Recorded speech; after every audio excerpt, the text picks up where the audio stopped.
दिल्ली की महिला मुख्यमंत्री रेखा गुप्ता अचानक पहुंच जाती हैं दिल्ली की झुग्गियों में। जी हां, जहां अरविंद केजरीवाल की सरकार ये दावा कर रही थी अगर बीजेपी सत्ता में आती है तो वो झुग्गी बस्ती एरिया को तोड़ देगी या उन्हें नुकसान पहुंचाएगी, पर हमें इसका उलट होता दिख रहा है। जहां रेखा गुप्ता एक के बाद एक बड़े एक्शन कार्य कर रही हैं, वहीं कल वो अचानक से दिल्ली के आनंद विहार झुग्गी एरिया में पहुंच गई, क्योंकि वहां पे एक दुर्घटना हो गई थी और उस दुर्घटना में आग से जलने के कारण 3 लोगों की मृत्यु हो गई थी। रेखा गुप्ता वहां पहुंचती हैं और उस परिवार को सहानुभूति देती हैं, साथ ही अधिकारियों को कड़े जांच के आदेश भी देते हैं। इसी के साथ रेखा गुप्ता प्रशासन से इसके आदेश भी देते हैं कि परिवार को मुआवजे के तौर पर 10 लाख रुपए दिए जाए। जी हाँ, ये है दिल्ली की महिला मुख्यमंत्री, यानी कि हम नायक कह सकते हैं, क्योंकि जब से रेखा गुप्ता सत्ता में आई है तब से रेखा गुप्ता सुर्खियों में है। उसकी वजह है उनके कार्य। जी हाँ, जब से रेखा गुप्ता सीएम बनी है वो हमें हर दिन हमें फील्ड में नजर आती हैं। सबसे पहले हमें वो नजर आती हैं यमुना पे जाती हैं, फिर उसके बाद हमें नजर आता है वो स्कूल में जाके छापा मारते हैं, उसके बाद वो हॉस्पिटल्स में जाती है। अब वो पहुंच गई है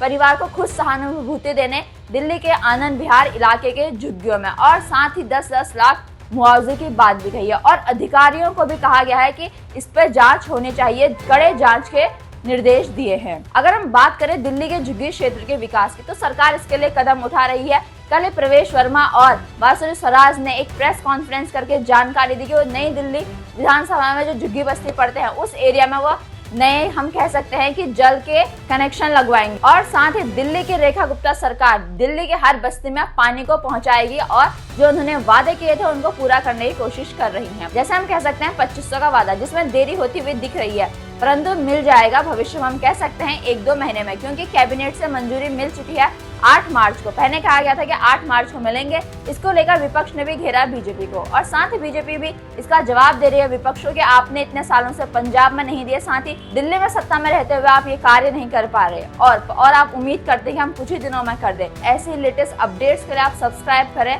आवाज नए भारत का। आप सभी का बहुत बहुत धन्यवाद।